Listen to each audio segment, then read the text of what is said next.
ডাক্তারবাবু, বাচ্চাকে কি কৌটোর দুধ খাওয়াবো?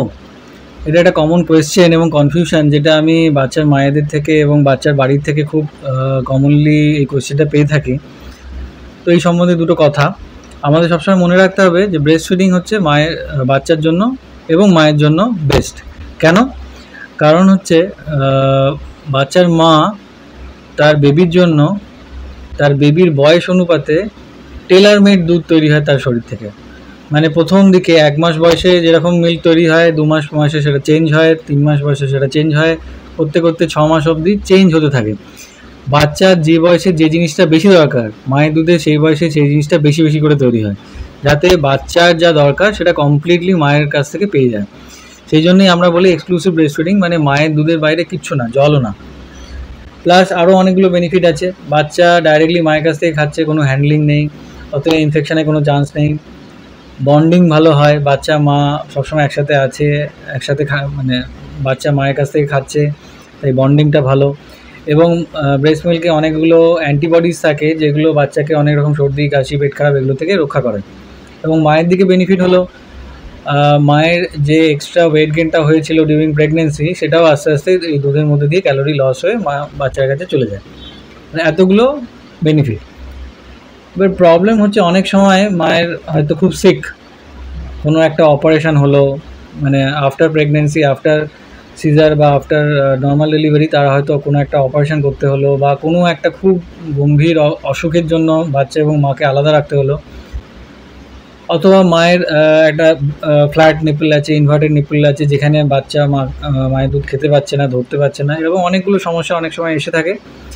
সেক্ষেত্রে আমাদের কৌটোর দুধ, বাইরের দুধ, বটল মিল্ক অনেক সময় দিতে হয়।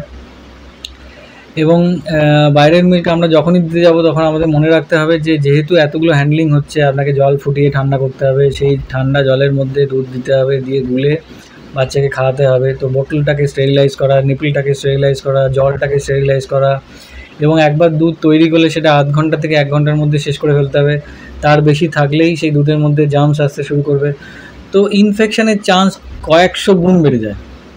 মায়ের দুধে যেখানে ইনফেকশনের চান্স প্রায় 0, এখানে ইনফেকশনের চান্স অনেক বেশি। তো ওই জন্য স্টেরিলাইজার কেনা, জলটাকে ভালো করে স্টেরিলাইজ করা, ফোটানো বা আরও প্লাস ইউভি এইসবগুলো ইউজ করা, বা প্যাকেজ ড্রিঙ্কিং ওয়াটার ইউজ করা।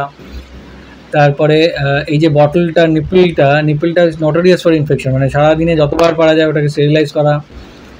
এবং নিপল কনফিউশন, এই যে মায়ের সাথে সেপারেশনের জন্য আপনি বটলটা শুরু করলেন, বা মায়ের দুধ কম হচ্ছে ভেবে আপনি বটলটা শুরু করলেন, এই যে 2 রকম নিপল, তাতেও একটা কনফিউশন হয়। বটলের নিপল একরকম, সেটাতে ঝরঝর করে দুধ পড়ছে, বাচ্চা খালি দুধ খাচ্ছে, আর মায়ের ব্রেস্টে তাকে টেনে খেতে হচ্ছে, তো সে আস্তে আস্তে ব্রেস্ট ফিডিংটা ছেড়ে দেয়। তো মিক্সড ফিডিং কখনোই বেশি দিন মিক্সড ফিডিং থাকে না, আস্তে আস্তে বটল ফিডিংয়ে চলে যায়, কারণ হচ্ছে বাচ্চা ব্রেস্ট রিফিউজ করতে থাকে।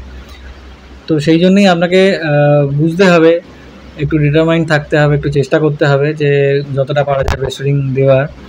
এবং যদি বটল ফিডিংয়ে যেতেই হয়, বাইরের মিল্কে যেতেই হয়, স্টেরিলাইজেশনের প্রতি আপনাকে খুব মানে কঠোরভাবে দেখতে হবে যেন কোথাও কোনো ল্যাপস অফ হাইজিন না হয়।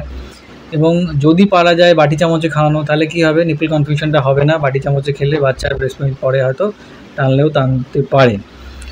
মাকে কী করলে ব্রেস্ট ফিডিং ভালো হবে? ভালো করে জল খেতে হবে, বেশি করে খাওয়া দাওয়া করতে হবে, পেট ভরে খাওয়া দাওয়া করতে হবে, এবং রিল্যাক্স থাকতে হবে, বাচ্চাকে নিয়ে রিল্যাক্স থাকতে হবে। তাহলেই ভালো মিল্ক আসবে এবং বাচ্চাও ভালো মতো মিল্ক পাবে।